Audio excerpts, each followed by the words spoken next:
Hoje eu trago uma mensagem diferente. Eu trago uma análise sobre o Natal, ou melhor, sobre a perspectiva de uma pessoa que foi importante, não tanto quanto o próprio Cristo, mas que serve de exemplo também para nós. Que, na verdade, prova como Deus pega pessoas totalmente incapacitadas ou despreparadas, ou pessoas que são rejeitadas pela sociedade e as transforma. E elas são literalmente progenitoras de algo muito maior em nossas vidas. O nascimento de Cristo é incerto.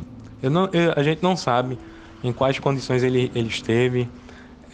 Os seus pais, Maria e José, sofreram duras represárias de um mundo cunhado por doutrinas fundamentalistas, ou seja, existiam fariseus, saduceus, eles seguiam toda uma série de, de ritos da religiosidade do Velho Testamento, mas que Jesus provou ao longo de toda da sua caminhada que não necessariamente simplesmente repetir uma tradição significa ter fé, e eles tinham essa sede de dominação de províncias, da disseminação dessas tradições. O sofrimento dessas pessoas, Maria, José, o próprio Jesus, foi inevitável. Mas eu queria falar exclusivamente da pessoa Maria, da mulher Maria. Como paremos para imaginar como Deus fez um plano perfeito. Como pôde proteger ela, humana, de tantas atrocidades espirituais que o mundo impôs em seu próprio coração. Logo ao Jesus nascer, que está muito bem registrado em Mateus, nos primeiros capítulos, ela foi perseguida por uma enxurrada de teorias comportamentais e religiosas. Todo mundo a seguia fielmente. E a mocinha, que fora criada à imagem e semelhança de Deus, assim como todos nós, era só uma das vítimas das tentações do maligno. Embora ela não compreendesse bem, o Espírito Santo interviu grandemente por meio de seus pais, sempre a direcionando rumo às coisas do alto. A garota, que tinha tudo para beber do ódio, da vingança, do tradicionalismo da época, das sujeiras espirituais que já existiam, manteve-se firme, proclamando empatia, companheirismo com palavras edificantes na ponta da língua. Ela foi acusada de coisas que nenhum outro ser humano gostaria de ouvir, acusações provenientes da sua própria mente, inclusive. Mas no dia de hoje, até ela reclina a sua cabeça e relembra de todos os momentos que só puderam existir porque o seu nascimento aconteceu. Nascimento de quem? De Cristo. Todos aqueles abraços ofertados, sorrisos e lágrimas enxugadas só puderam estar na memória de todos nós justamente porque a vontade de Deus foi seguida à risca. Ela seguiu a vontade de Deus à risca. Embora não mereça, o seu nascimento, o nascimento dela, iluminou os meus dias. O que seria de você se ela não tivesse honrado esse nascimento de Cristo? Se ela não tivesse seguido à risca todo o plano de Deus? Assim como ela enfrentou barreiras, o nascimento de Cristo foi marcado por uma simplicidade ímpar, perseguições de imperadores e até mesmo tentativas das mais variadas formas, até mesmo a execução de crianças pequenas naquela época. Se ele tivesse cedido a alguma dessas armadilhas também, que eu falo agora do próprio Cristo, certamente a história do amor e da graça jamais estaria em nossos lares e corações. Seria uma data sem nenhum significado por parte de Deus. Mas o amor de Deus é disseminado não somente pelo rei, mas também por todos aqueles que compreenderam o seu chamado e atuam para trazer as boas novas do Reino Santo todos os dias. Saudamos o nosso Salvador por ter a coragem e amor o suficiente para dar real redenção ao povo de Deus, transformação a todas as esferas da humanidade. A mensagem que eu trago hoje é a mensagem de força, de persistência, de continuidade. Por mais que em todo aquele contexto difícil, aquela apreensão, aquele sofrimento, o que Maria fez? Maria continuou. José continuou. Os anjos continuaram. Então, mesmo sobre ameaças imperiais da época, essas pessoas foram firmes, elas continuaram. Não existia pandemia, provavelmente, nessa época, mas existia o vírus do pecado, o vírus do ódio, o vírus da vingança. E essas pessoas não foram infectadas, simplesmente por seguir à risca o que Deus disse para a vida daquelas pessoas.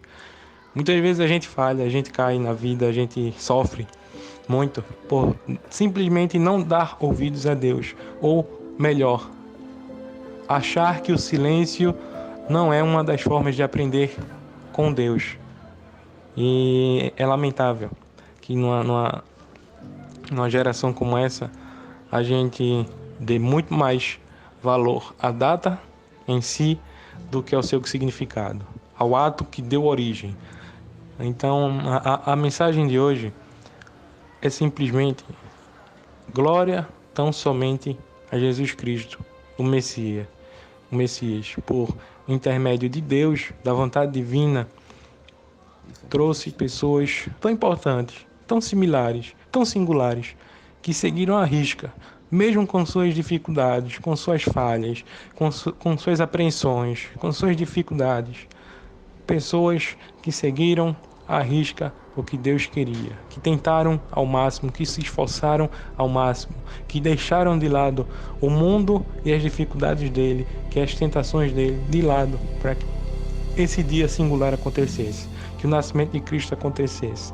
Imagino eu o quão essas pessoas se sentiram responsáveis, se sentiram alegres de verem o nascimento de Jesus Cristo acontecer e de saberem que contribuíram para isso, para que o nosso Salvador, que o nosso Redentor, que fosse de uma vez por todas criar a nossa nova aliança e por meio da sua morte e ressurreição nos trazer um contato direto com Deus. Sem a existência dessas pessoas, Jesus Cristo não teria nascido.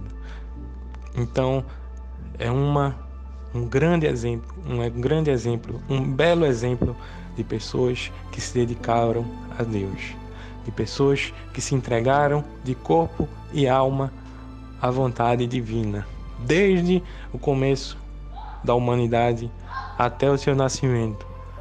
Existiram muitas pessoas ruins, pessoas cruéis, pessoas que faziam a vontade de Deus, mas não eram do seu coração. Existiram outras, pois, que foram muito importantes, que mesmo com tão pouco fizeram tanto. O nascimento de Cristo, para mim, significa um recomeço para a humanidade. Um momento onde a gente pode lavar nossos olhos com o sangue de Cristo e enxergar o nosso real propósito, a nossa real intenção.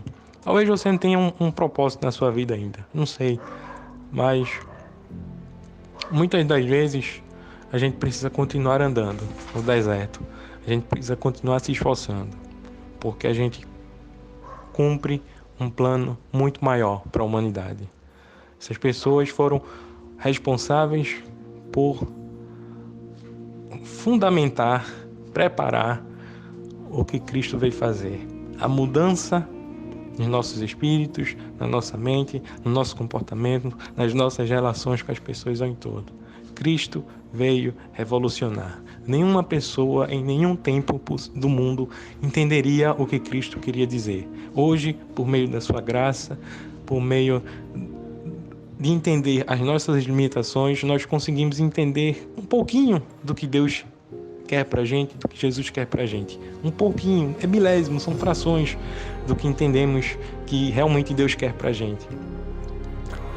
A vinda de Jesus, ela é tão importante para mim quanto para você também. Mesmo que você esteja ouvindo aí, não esteja tão bem com Deus, esteja de mal com Deus, eu não sei. Esteja numa vida de pecado, esteja numa vida de sofrimento. Mas dê essa chance a Cristo. Tente entender o que Cristo quer passar para você. Não tente entender com sua própria mente, usando a lógica que, embora o pecado exista em sua vida, veio alguém que morreu por você. Você entende a dimensão disso? Uma pessoa nascer, passar toda a sua vida, começar nos 30 anos a disseminar, a pregar a palavra e aproximadamente aos 33 morrer e dizer que é por você. Você consegue imaginar, 33 anos, a pessoa está ainda na flor da idade, a pessoa tinha tanta coisa para fazer. Jesus poderia fazer muitas coisas, mas não, ele decidiu morrer por você. Assim como tantas outras pessoas morreram para Deus. Você consegue entender a dimensão disso? Essas pessoas não morreram em vão. Não foi aleatório, não foi à toa. Essas pessoas tinham convicção do que faziam. Não estavam lavadas mentalmente. Até porque a lavagem que o mundo propõe é muito mais forte do que a lavagem do que Deus propõe. O mundo é muito mais sedutor do que o que Deus propõe para a vida da gente. Essas pessoas estavam realmente convictas, tinham a certeza de sua salvação, tinham a certeza de que o que fazem o que os seus atos são para iluminar outras vidas, outras pessoas. E assim Jesus fez. Jesus nasceu, disseminou sua palavra, sofreu morte de cruz, uma das piores mortes da época, e ressuscitou. E voltará. A grande mensagem é essa. Ele nasceu, nos livrou do pecado, renovou nossa mente para que nós possamos entender como nos aproximar com Deus por intermédio de Jesus Cristo. E ainda prometeu que vai voltar. Quando? Como? Onde? Ninguém sabe. Ele vai voltar.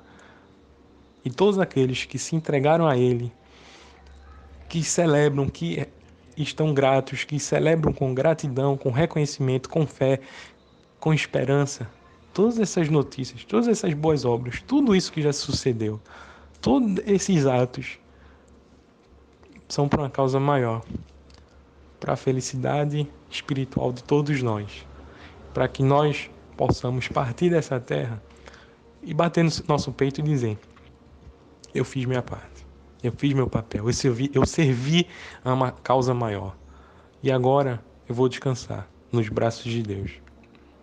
Se você crê nessa palavra, eu gostaria que você simplesmente orasse em silêncio. E eu não queria que você pedisse nada para Deus. Eu queria que você simplesmente deixasse que Deus transpassasse esse amor, essa alegria. Eu não queria que você pedisse nada para você. Eu não queria que nada material, nada. Eu não quero.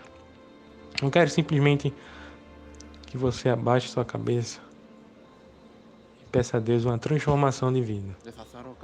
Que não seja mais feita a sua vontade. Que Deus, nosso Pai, Ele possa estar com você. Agora, quando você me ouve, depois de você me ouvir, e toda a tristeza, que todo ódio, que toda amargura, que toda vingança, não sei, que habita em seu coração, ou que habita no coração de outras pessoas, que impactam você de alguma forma, que tudo isso vá sendo esvaiado, esmaecendo, pouco a pouco do seu coração. E que a mensagem do nosso aniversariante, coitado, meu Deus, nasceu para morrer, praticamente para morrer, e ainda mesmo assim ficou feliz, ficou alegre, fez com todo o ânimo isso. Sofreu, ficou apreensivo, mas fez, cumpriu a vontade de Deus. Que essa pessoa que fez tanto por nós possa fazer por você e possa transformar sua vida, que possa transformar a sua família, que possa transformar todo o seu ambiente familiar, que possa abençoar seu ambiente de trabalho, que possa trazer uma nova vida, que possa trazer ânimo, que você possa enxergar com os olhos da vontade de Deus o que deve ser feito na sua vida, que rumo você deve tomar, o que você deve deixar de lado, o que você deve abandonar e deixar na estrada e seguir em frente, rumo a um propósito maior, entendendo o seu significado. Que Deus te abençoe.